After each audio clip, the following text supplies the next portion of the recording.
Welcome into the Grandstand Gossip with the Sully Scoop, presented by Big Banter. And looking at this week with Grandstand Gossip, we have a write-in from our buddy Chazzy. And ultimately, Chazzy sounds like he's taking a shot at J-Sub, but we'll let our listeners be the ultimate guide on that. And Chazzy said, I think it's time to ship J-Sol out of town with the negativity. Some of the best coaches of all time didn't change their programs in the first game, let alone the first year. We're taking away your Roulade Cup. Listen, Chazzy, I'm going to be the first one to come back at you here. And the negativity is warranted. Rule stinks. The Huskers stink.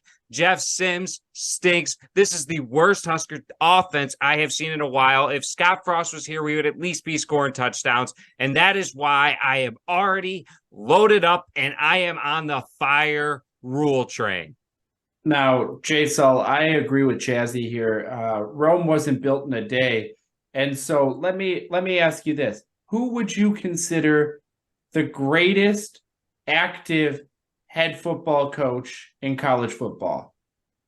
Listen, I would have been going after. No. Just answer the question. Who is the greatest still active head football coach in college football? Okay, well, I think there was better options out there. However, I would have to put Deion Sanders. Herman. I would have to put Deion Sanders almost up at the top. Listen at how quick he turned around Colorado. They just took down the national champion caliber team in TCU. So Deion Sanders is the best head coach in college football, is what you're telling me right now. He just turned around the program quicker than we've ever seen. He's won 2 games. Congratulations. Against a national champion caliber team. You are considering him the you want me to say Nick Saban? Nick Saban. You want me to say Nick Saban? I'll say Nick Saban. There you go. Nick Saban's exactly who I was hoping you'd bring up. Because Nick Saban took 4 years at Michigan State before he got them to be relevant. They went to 3 bowl games and lost before he got them to a 9-2 record. Nick Saban, when he came out of the NFL and took over Alabama, went 7-6 in his first year before putting Alabama back on the map. It takes at least a season to build a program back up.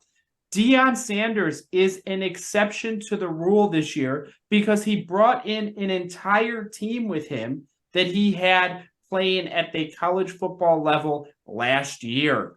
These guys have rapport. They know each other. They have chemistry. They have all of that. It's a different college football there. These guys, Urban Meyer might have something to say. Urban Meyer might have something to say to you there, B-Saw. Here's my answer. Here's my answer. Do you see what you did there, Chazzy? We were just having a nice, friendly football conversation, and now we're taking shots at each other. And this is all your fault, Chazzy. My point being is this, J-Saw. The negativity is definitely warranted, but calling for your coach to be fired after 2 games is ridiculous. And also, you're talking about Deion Sanders. I was the only one on this panel who said maybe we should look at Deion as our coach, and you guys both laughed me out. And Jason, don't even say you were on that because you were Urban Meyer or nothing. Urban Meyer or nothing. And I still stick with that. Urban Meyer. But I still Urban stick Meyer, with that. The silver Urban lining Meyer is wouldn't 8 have done turnovers what in 2 Deion games. did. Urban Meyer wouldn't have done what Deion did.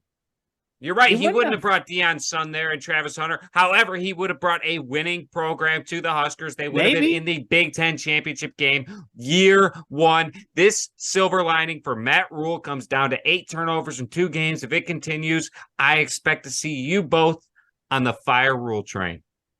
So maybe Urban didn't take it because Urban can't do it. And there it is. The Band-Aid is off, and J-Sol is upset. He's crying, and we're all here to see the end of it. We want to see this Nebraska program be built back up to relevancy and then back to dominance.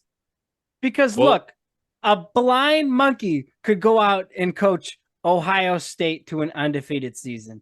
Yes, and I'm taking a shot at their current coach because it's ridiculous that they haven't come out of the Big Ten undefeated yet. Well, let us know what you think at the Sully Scoop. You can catch us on Twitter, Instagram, Facebook, or YouTube. You can even listen to us on Apple and Spotify. Go Big Red.